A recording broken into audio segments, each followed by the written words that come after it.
Hello guys, तो कैसे हैं आप लोग। आज हम देखेंगे सोल लैंड का एपिसोड 113।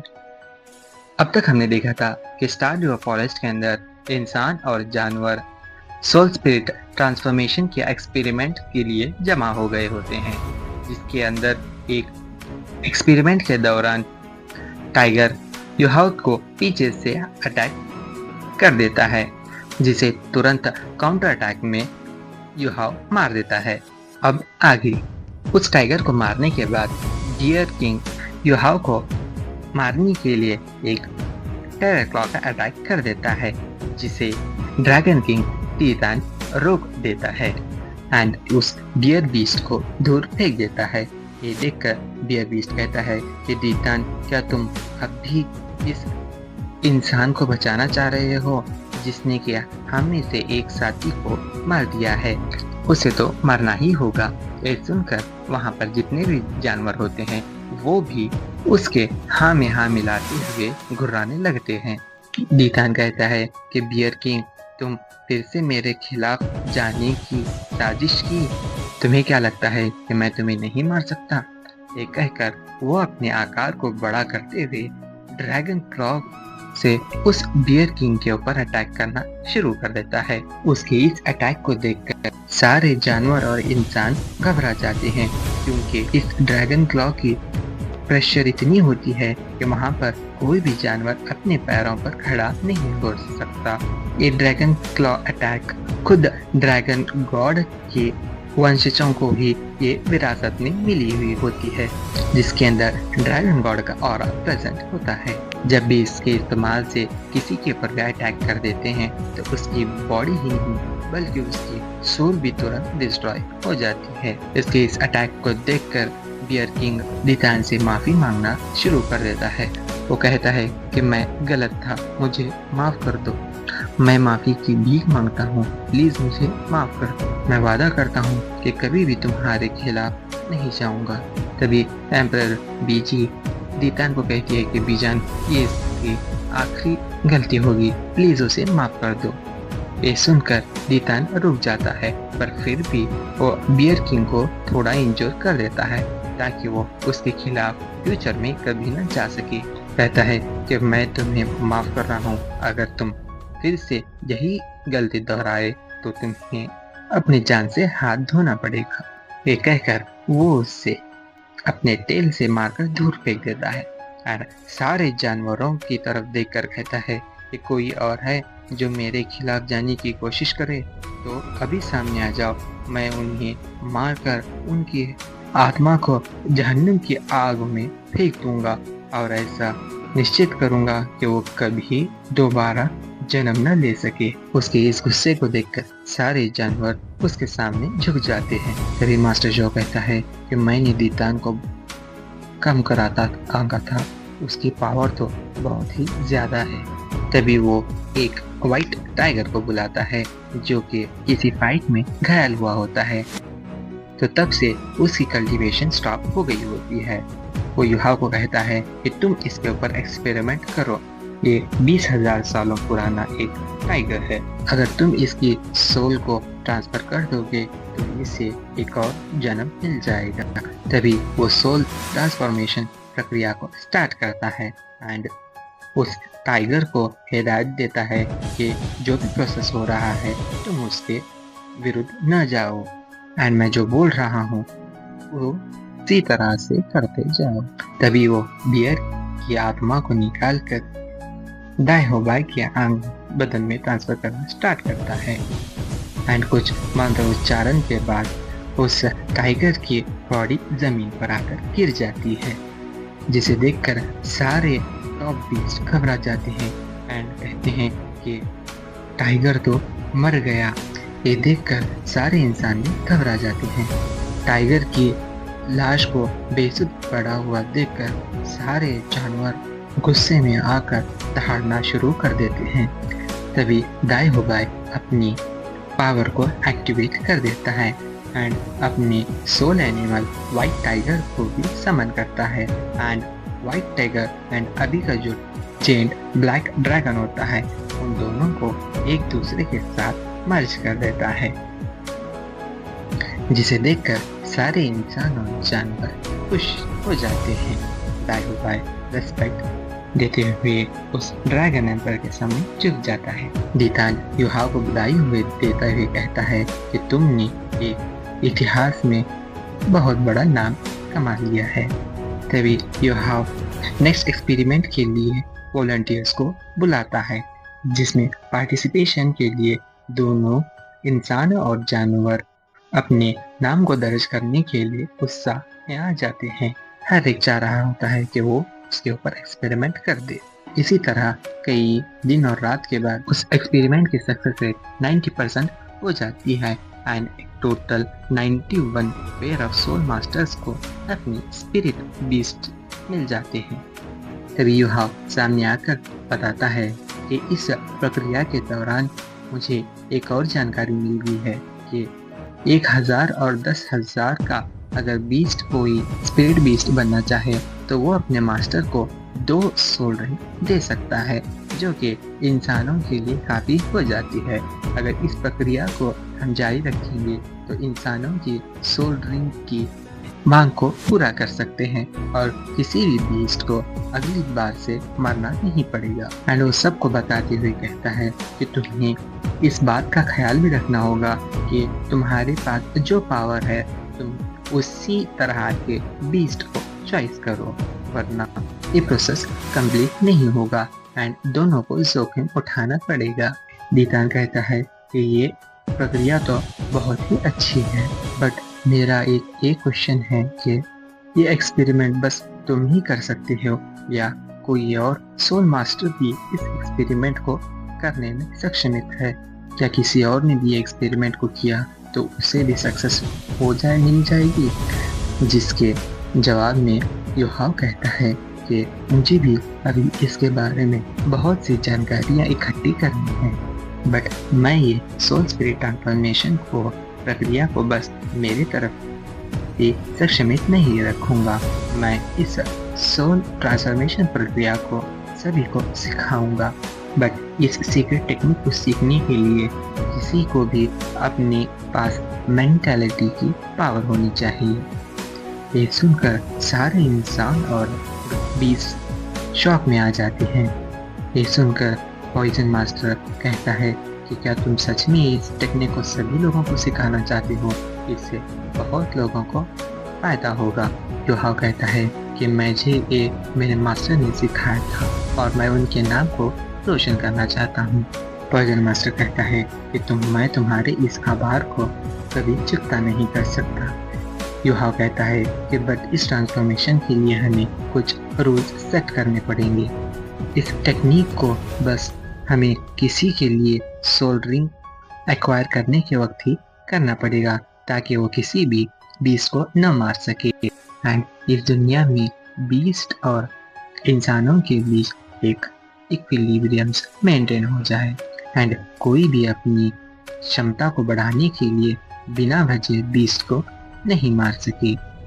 इस दुनिया के एनवायरनमेंट को कायम रखने के लिए हमें बीस्ट और इंसानों को एक ही साथ में आना पड़ेगा, वरना बीस्ट को मारने की वजह से आखिरकार एक ऐसा भी वक्त आएगा कि हमें भी खत्म होना पड़ेगा।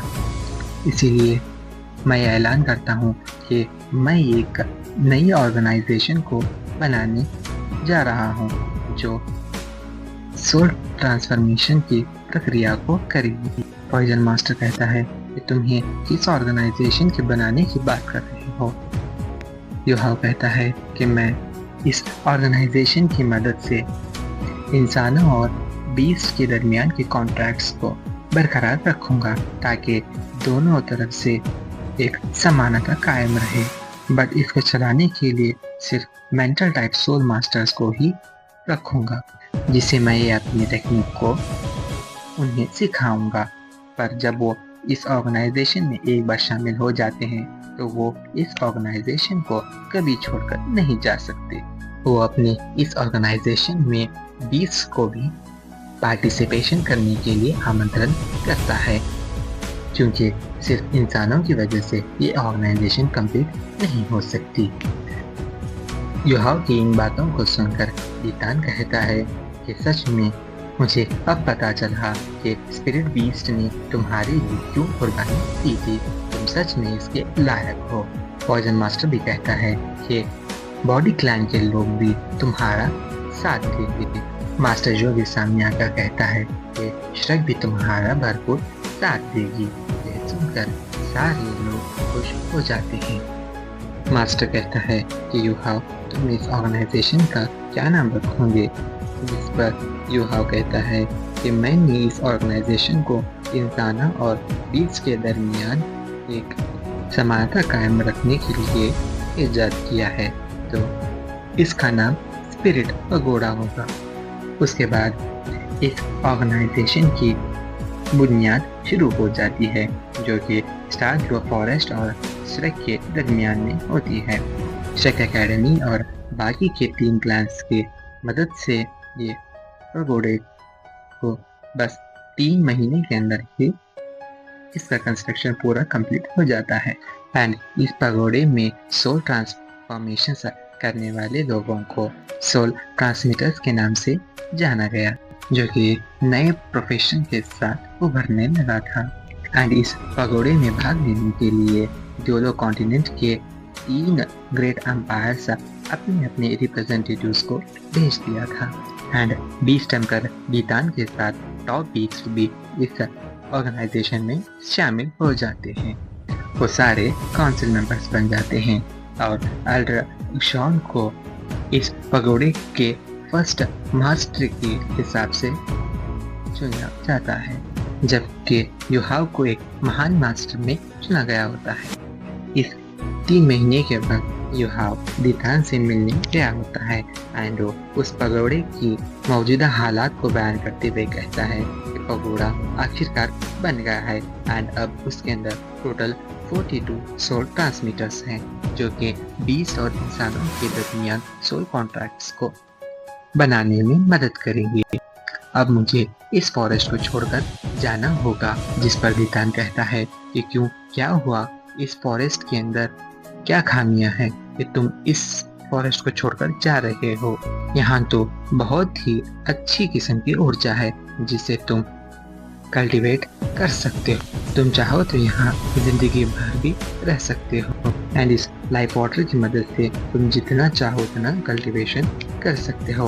अगर तुम यहाँ रहोगे तो तुम्हारा फ्यूचर बहुत ही उज्जवल होगा। यूहाव कहता है कि दीतान, तुम्हें समझना होगा कि अगर मैं यहाँ से जाना चाहूँ तो तुम मुझे यहाँ रोक कर नहीं रख सकते। मेरी करंट कल्टीवेशन पावर को अगर देखा जाए तो मैं 30 सालों में सुपर ड्यूलो एक्सपर्ट बन जाऊंगा और तब भी तुम मुझे यहाँ से जाने के लिए नहीं रोक सकते। और मैंने पावर ऑफ डेस्टिनी को भी प्राप्त किया है, जिसकी वजह से तुम मुझे मार भी नहीं सकते। एंड जो मेरा सोल मास्टर्स की दुनिया में नाम है, उस वजह से तुम मुझे यहाँ कैद कर भी नहीं रख सकते। अगर तुम ऐसा करोगे तो जो इतनी मुश्किलों से हमने ये इंसानों और पीस के दरमियान एक पीस को कायम रखा है, वो सारा टूट जाएगा। उसकी इन बातों को सुनकर दीतान उसे जाने देने के लिए राजी हो जाता है, बट वो कहता है कि मैं तुमसे एक रिक्वेस्ट करता हूँ कि जब तुम अपना पूरा काम खत्म कर लोगे तो तुम्हें वापस आना ही होगा। तुम कहाँ रहना चाहता हाँ रह सकते हो, श्रेक एकेडमी में या फिर स्पिरिट पगोड़ों में या फिर इस ग्रेट स्टारड्यूलो फॉरेस्ट में। जिसे सुनकर यूहाव उसका शुक्रिया अदा करता है। अभी दीतान उसे अपना एक स्केल देता है कि तुम इसे पहन लो, ये तुम्हारी मुश्किलों में तुम्हारा साथ देगा। इस स्केल को देखकर तिमिन और एम्बर बीबी शौक में आ जाते हैं। वो यूहाव को चेतावनी देते हुए कहते हैं कि यूहाव, तुम इस स्केल को मत पहनो, ये तो एक रिवर्स स्केल है जो कि दीतान को हर 1,00,000 साल के बाद हेवनली पनिशमेंट के दौरान गिर गया था।